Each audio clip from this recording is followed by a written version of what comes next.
எல்லோருக்கும் வணக்கம். ரொம்ப மகிழ்ச்சியான நாள் அப்படிங்கிறத தாண்டி ஜெய்யுடைய நண்பராக ரொம்ப நெகிழ்ச்சியான நாளாக தான் நான் வந்து இந்த நாளை வந்து பார்க்குறேன்.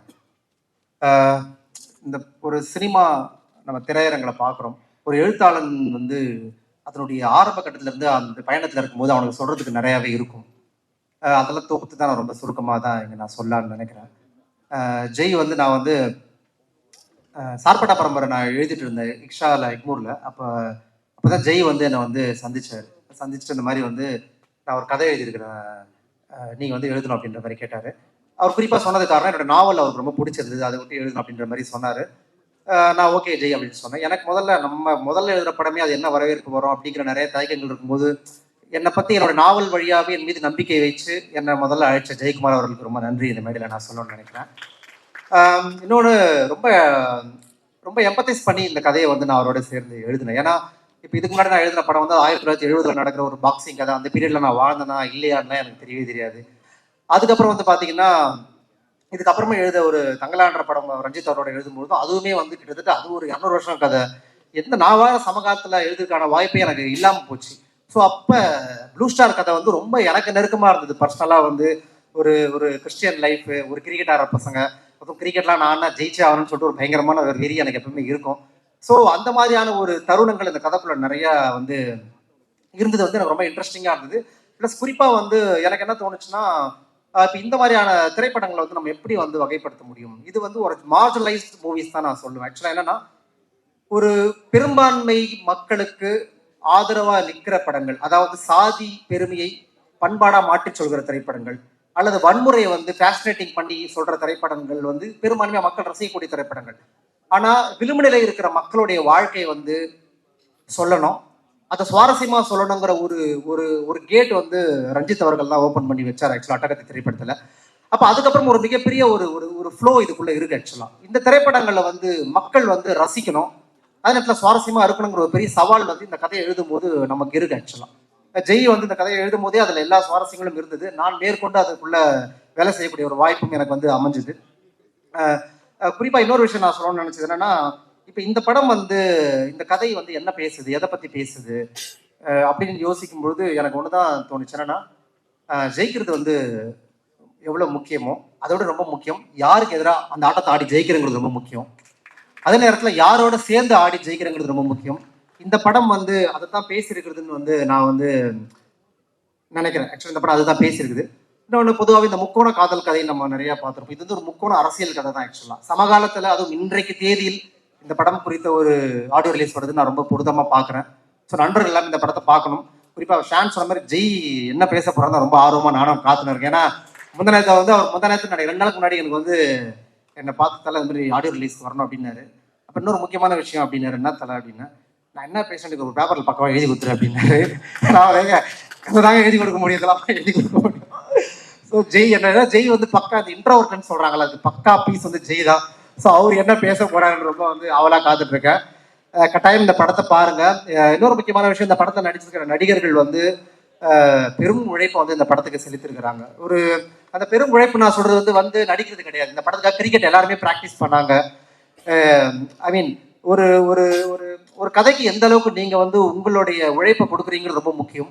அது மக்கள்கிட்ட போய் சேர்றது சேராத செகண்ட். ஆக்சுவலா நீங்க உங்க உழைப்பை கொடுக்கறது எந்த அளவுக்கு முக்கியமோ அதே அளவுக்கு அந்த இயக்குனர் கோஆபரேட் பண்ணணும். ஒரு குறிப்பா ஒரு முதல் இயக்குநர்களுக்கு எல்லா நடிகர்களும் கோஆபரேட் பண்ணியிருக்காங்க, அவங்களுக்கும் என்னுடைய நன்றிகள். படத்தை இசையமைப்பித்த இசையமைப்பாளர் எல்லாருக்கும் நன்றி. எல்லா கலைஞர்களுக்கும் குறிப்பா தயாரிப்பாளர்களுக்கு நன்றி. என்னை சினிமாவில் அறிமுகப்படுத்திய எங்கள் அண்ணன் பா ரஞ்சித் அவர்களுக்கு நன்றி. ஸோ படம் பாருங்க, எல்லாருக்கும் ரொம்ப பிடிக்கும். Thank you so much. எல்லாருக்கும் நன்றி. First of all, thanks to all the artists that have worked in the film,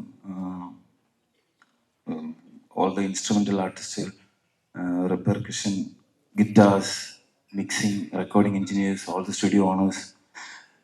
Thanks everyone for the support, and special thanks to Arivu. வந்து is more like a composer இந்த film. நிறைய இடத்துல வந்து எனக்கு கம்போசிங்கில் வந்து help பண்ணியிருந்தேன். Arakkonam சாங்கெல்லாம் it's purely jamming ஓட result தான்.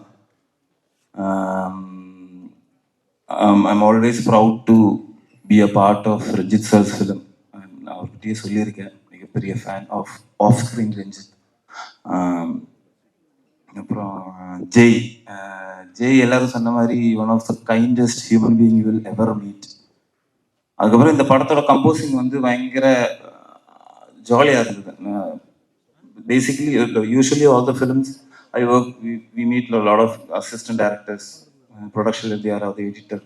இந்த படத்தில் நீ யாருமே மீட் பண்ணல, நான், அறிவு, ஜெயன், அவ்வளோதான் இருந்தது. கேரளாவில் நான் பாட்டுக்கு தண்ணி அடிச்சு ஜாலியாக சும்மா கம்போசிங் பண்ணிட்டே இருந்தேன். ஸோ இதுவும் பேக்ரவுண்ட் ஸ்கோரும் அப்படி தான். நாங்கள் வீட்டில் சும்மா தண்ணி அடிச்சு அப்படியே ஜாலியாக இருந்தேன். It was very easy. இது அது அவ்வளோ கரெக்ஷன்ஸ் இல்லை, டென்ஷன்ஸ் இல்லை, எல்லாமே. யாருமே ஃபோனும் பண்ணல, எதுவுமே பண்ணல. எனக்கு phone is one of my most fearful enemies. அது வந்து எதுவுமே இல்லை. ஸோ ரொம்ப பீஸ்ஃபுல்லாக இருந்தது. எல்லாருக்கும் thanks a lot. Every one watch the movie in theatres. All the movies. If you feel good about the movie and the songs, please share the news. Thank you so much. தோழர்கள் அனைவருக்கும் வணக்கம். எல்லாரும் பேசணும், அதனால் முதல்ல விழாநாயகன் இசையமைப்பாளருக்கு வாழ்த்துக்கள். இசைக்குழுவினர்களுக்கும் பின்னணி பாடகர்கள், இசைக்கலைஞர்கள் அத்தனை பேருக்கும் வாழ்த்துக்கள். அது இந்த டீசர், ட்ரெய்லர், பாட்டு எல்லாம் பார்க்கும்போது பயங்கர எனர்ஜியாக இருந்தது. ஏன்னா நான் வந்து 11 வயசில் சென்னைக்கு வந்ததுக்கப்புறம் நான் வந்து இருந்து இப்போ வரைக்கும் வாழ்ந்துருக்கிறது வந்து சென்னை பட் ரோடு. ஃபுல்லாக கிரவுண்டு சூழ வாழ்ந்துருக்குது ஒரு இடம். பார்த்தீங்கன்னா பெரிய பட் கிரவுண்டுன்னு ஒரு கிரவுண்ட் இருக்குது. அந்த கிரவுண்டில் வந்து சென்ட் தாமஸ் மோட்டாலுங்க, ஆலந்தூர், ஆதம்பாக்கம், நந்தம்பாக்கம், ஈக்காத்தங்கல் அப்படின்னு ஒரு ஆயிரக்கணக்கான பேர் சனி ஞாயிறில் அந்த பட் கிரவுண்டில் விளையாடுவாங்க. பிச்சு புடிச்சு வச்சுன்னு அதை இன்னொருத்தவங்க விளையாட கொடுக்கறதுல கூட ஒருத்தர் பெரிய பிஸ்னஸாக கூட பண்ண முடியும். அந்த இடத்துல அவ்வளவு கூட்டமாக இருக்கும். அதெல்லாம் பார்க்கும்போது எனக்கு அந்த பீரியடு, அந்த கிரிக்கெட் சம்மந்தமாக அந்த பல எக்ஸைட்மெண்ட்டாக இருக்குது.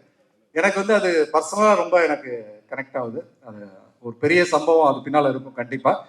நீலம் ப்ரொடக்ஷனால் கண்டிப்பாக அதில் ஒரு மக்களுக்கான அரசியல் பார்வை ஒன்று இருக்கும் அப்படிங்கிறது ரொம்ப முக்கியமானது. வெறும் விளையாட்டாக மட்டும் கடந்து போகாமல், சமீபத்தில் ஒரு பதிவில் பார்த்தேன். அந்த பதிவும் எனக்கு அந்த இடத்துல பகிர்ந்துக்கலான்னு ஆசைப்படுறேன். ஒரு சென்னை 28 படத்தில், கிரிக்கெட் சார்ந்த ஒரு படத்தில் உதவி இயக்குனராக வேலை செஞ்சு இன்னைக்கு வந்து இவர் ஒரு ப்ரொடியூசராக மாறி இருக்கிறாரு. அது ஸ்போர்ட்ஸ் சார்ந்து தன்னோட உதவி இயக்குநர்களுக்கெல்லாம் பண்ணியிருக்காரு. ஒரு மீமாக கூட வந்தது, யார் போட்டாங்கன்னு தெரியல. அது பார்க்கும்போது ரொம்ப இதாக இருந்தது. ஒட்டுமொத்த குழுவினர்களுக்கும் வாழ்த்துக்கள், நன்றி. இந்த மேடையை வந்து நான் இப்போது சகாப்தமாக பார்க்குறேன். ஏன்னா இதே ஜனவரி மாதத்தில் ஒரு 12 ஆண்டுகள் 10 ஆண்டுகளுக்கு முன்னே இருக்கிற அட்டகத்தி படம் வந்துட்டு இங்கே ஆடியோ லான்ச் இதே ஸ்டேஜில்.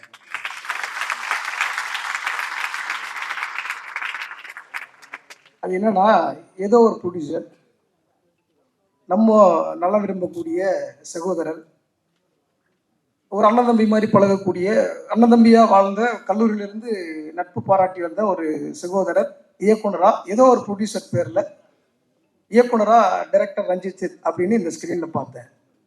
இப்போ அதே இயக்குனர் ரஞ்சித் இன்னைக்கு தமிழ் சினிமாவை வேற ஒரு தளத்துக்கு நகர்த்தி சென்று தன்னை ஒரு ப்ரொடியூசராகவும் நிலைநிறுத்தி கொண்டு, தயாரிப்பாளர் ரஞ்சித் அங்கே இயக்குனராக ஜெயக்குமார் பேர் வரும்பொழுது இது என்னால் எமோஷனலாக பார்த்தேன் நான் அதை. ஏன்னா இப்போ நானும் ரஞ்சித், இப்போ ஆக்சுவலாக பார்த்தீங்கன்னா வெளியில் ரஞ்சித் நானும் நண்பர்கள் அப்படின்னு தான் நிறைய திரைப்படங்களுக்கு தெரியும். ஆனால் ஜெயக்குமார் தான் ரஞ்சித்தோட ரொம்ப நெருங்கிய காதலன் மாதிரி. அவங்க ஒரு 3 பேர் ஆக்சுவலாக, தினகர், ஜெயக்குமார், ரஞ்சித், இவங்க 3 பேரும் வந்துட்டு காதலர்கள் மேலே தான் சுற்றிட்டு இருப்பாங்க கல்லூரியில். இப்படி ஒரு நண்பனுக்கு அந்த கல்லூரி கால நட்பு இப்படியா ஒரு சமூகத்தில் வேற ஒரு தளத்துக்கு சமூகம் பயன்பெறுவதற்கு இயக்குனர் ஜெயக்குமார், தயாரிப்பாளர் ரஞ்சித் அப்படின்னு பார்க்கும்பொழுது எனக்கு உண்மையிலே பெருமையா இருந்தது. இந்த மேடை, இந்த மொமெண்ட் எனக்கு வந்துட்டு பெரிய வரலாற்றில் ஒரு முக்கியமான நிகழ்வா நான் அதை பார்க்குறேன். நாளைக்கு ஜெயக்குமார் நாளைக்கு இதே இடத்துல வரலாம், இதே மாதிரி ஒரு விஷயத்த பண்ணலாம். அதனால் நட்பு வந்துட்டு வேற ஒரு இடத்துல போய் வேற ஒன்றா மாறுறது இருக்குல்ல, அதுக்கான சாட்சியாக தான் நான் அந்த மேடையை பார்க்குறேன். ரொம்ப மகிழ்ச்சியாக இருக்கு. அதை தாண்டி ஜெயக்குமாரை பற்றி இங்கே சொல்லணும்னா ரொம்ப அக்ரெசிவான ஒரு வார்த்தை சொல்லலாம் கலையரசன். ஆக்சுவலாக அந்த அக்ரெசிவ்ன்றது எப்படின்னா அன்பாக இருக்கும், வேற மாதிரி இருக்காது, அன்பாக இருக்கும், அது ஒரு ஒர்க்காக இருக்கும். இப்படி தான் இருக்கும் அவருடைய அக்ரெசிவ். ரொம்ப ஒரு வேலையை எடுத்துக்கினா அதில் வந்து ரொம்ப நேர்த்தி, அதாவது நேர்த்தியினுடைய உச்சபட்சத்துக்கு போய் நின்று பார்ப்பார். சார்பட்டாவில் வந்துட்டு ஆக்சுவலா ஆர்ட் டிபார்ட்மெண்ட் பார்க்குற ஒரு ஆளா ஜெயக்குமார் இருந்தார். எனக்கு சார்பட்டா படத்துல இப்படியான ஒரு பேர் அப்படி வந்துச்சுன்னா அதுக்கு ஜெயக்குமார் மிக முக்கிய காரணம். அது வந்துட்டு எனக்கு எப்படின்னா சும்மா ஒரு சின்ன விஷயமா இருந்தா கூட இது கேட்டிருப்பாரு ரஞ்சித், ஒரு ஒரு ரோஜா பூ வேணுங்க. அந்த ரோஜா பூ 10 ரோஜா பூ வந்தால் தான் வந்து அக்செப்ட் பண்ணுவார் அவரு. ஒரு ரோஜா பூ இல்லைங்க, அவர் சொல்லியே இருக்க மாட்டாரு. இல்லைங்க அது அவன் அது சொல்லலைங்க, நீங்க வேற அது வேறங்க அது அப்படின்னு. இல்லை ஜெய் எனக்கு தெரியும், இல்லை இல்லை உங்களுக்கு இல்லை அது வேற ஒன்று சொன்னா அப்படின்ட்டு போட்டு பெரட்டி எடுத்துட்டாப்புல. அந்த மாதிரி ரொம்ப நேர்த்தியா, அதாவது எல்லாத்தையுமே வந்துட்டு அதிகமா கொடுப்பாப்புல. அன்பா இருக்கட்டும் எல்லாத்தையுமே அதிகமா கொடுத்துட்டு இருப்பாரு. ஏன்னா நான் ஜெயக்குமார் வந்துட்டு ரொம்ப பர்சனலாகவும் எனக்கு கனெக்ட் ஆன ஒரு ஆள். நான் கல்லூரியில சேர்ந்து முதல் நாள் வரைந்த ஒரு மாடல் ஜெயக்குமார். நான் முதல்ல வரைஞ்ச மாடல், அதாவது கல்லூரி மாடல் இல்லாத வேற ஒருத்தவங்க வரைவாங்க, அப்படி வரைஞ்ச ஒரு ஆள் வந்துட்டு ஜெயக்குமார். அவரு அனிச்சியாவே என்கிட்ட வந்துட்டு கனெக்ட் ஆனாரு, என்கிட்ட பேசினாரு. அவர் ஒரு தோற்றமே வந்துட்டு வேற மாதிரி இருப்பார். அப்போ அதை வந்துட்டு எனக்கு வரையணுன்ற ஆள் இன்ட்ரெஸ்ட்ல முதல் வரைஞ்ச ஒரு நபர். அப்படி அவர் எதை எடுத்தாலும் ஒரு நேர்த்தியாவே அதை வந்து கையாள்வார். அது அதாவது இவர் இந்த இடத்த வந்து நிப்பாருன்றதுலாம் நான் வந்துட்டு ஆக்சுவலா அதை முதல்ல முடிவு பண்றது தான். ஏன்னா அவருக்கு வந்துட்டு பாத்தீங்கன்னா நான் எனக்கு தெரிஞ்ச தோல்வியே வந்துட்டு பார்க்காத ஒரு ஆள் நினைக்கிறேன் இந்த ஜெயக்குமார். சாதாரணமா எல்லாரும் பாத்தீங்கன்னா ஒரு ப்ரொடியூசர் தேர்றது வந்து அவ்வளோ கஷ்டமா இருக்கும். சாதாரணமா டக்குன்னு ஒரு ப்ரொடியூசருக்கு அவருக்கு மாத்திரம் கிடையாது, நிறைய பேருக்கு வந்துட்டு ப்ரொடியூசரை வந்துட்டு கொடுத்துருக்கிறார். அந்த மாதிரி ஒரு ஆளு. அவருக்கு வந்துட்டு இந்த வெற்றி என்பது வந்துட்டு எல்லா இடத்துலையும், ஏன்னா வெற்றி சுலபமா வருதுன்றது அதுக்கு பேர் சுலபம் கிடையாது, பின்னாடி அவர் அவ்வளவு பர்ஃபெக்ஷனா இருக்கிறார்ன்ற அர்த்தம். அதனால் அவருக்கு இந்த வெற்றி எளிதாக கிடைத்து விட்டது. இன்னும் சில எந்த விஷயம் கிடைத்தாலும் அதை எளிதாக அட்டன் பண்றாரு அவர். ஏன்னா அதில் அவ்வளவு ப்ரொஃபஷனலா அவ்வளவு நேர்த்தியா இருக்கிறாரு. அவருக்கு என்னுடைய மனமார்ந்த வாழ்த்துக்கள். அதுக்கப்புறம் அந்த படத்தோட கதையாசிரியர் கூட கதையில ஒர்க் பண்ண தமிழ் பிரபா வந்துட்டு இன்னைக்கு தமிழ் சினிமாக்கள்ல இருக்கிற இயக்குநர்கள் தேடப்படக்கூடிய எழுத்தாளர்கள்ல கதையாசிரியர்களை மிக முக்கியமான கதாசிரியர் இன்னைக்கு இருந்துட்டு இருக்கிறாரு. அவருக்கு என்னுடைய மனமார்ந்த வாழ்த்துக்கள். உமாதேவி வந்து அதே மாதிரி இங்க சொன்னாரு, இந்த தொகுத்து வழங்கக்கூடிய தொகுப்பாளர் வந்துட்டு உமாதேவி பத்தி சொன்னாரு. அது இன்னைக்கு வந்துட்டு தமிழ்ல வந்துட்டு ஒரு எப்படி சொல்றா மனித மனங்கள் என்பது இன்னைக்கு இருக்கிற எளிய மனிதர்களுடைய வாழ்க்கையை கொண்டாட்டமாக அது அழகான தமிழில் இன்னைக்கு கடத்தக்கூடிய அறிவு உமாதேவி கிட்ட இருக்கு. அவர் எல்லா படங்களுக்கும் மிக நேர்த்தியாக எழுதி கொண்டு வருகிறார். அவருக்கு என்னுடைய மனமார்ந்த வாழ்த்துக்கள். ஜெயரவி என்னுடைய அசிஸ்டன்ட் இன்னைக்கு வந்துட்டு இந்த நாடியில் உட்காந்துருக்கிற மாதிரி ரொம்ப பெருமையா இருக்கு. அவனும் வந்துட்டு கொஞ்சம் ஒர்க்ல வந்துட்டு ரொம்ப நேர்த்தியா பண்ணக்கூடிய ஆளு. அதாவது ஒர்க்னு எப்பயுமே வந்து நான் நிறைய டைம் வந்து திட்டிருக்கேன், இது பண்ணிருக்கேன், எல்லாமே இந்த மேடைக்காக தான்றதை நான் இந்த இடத்த வந்துட்டு அவனுக்கு நான் சொல்லிக்கிறேன். என்னுடைய மனமார்ந்த வாழ்த்துக்கள் இந்த படக்குழுவினருக்கும் தயாரிப்பாளர் அனைவருக்கும் என்னுடைய வாழ்த்துக்கள். நன்றி.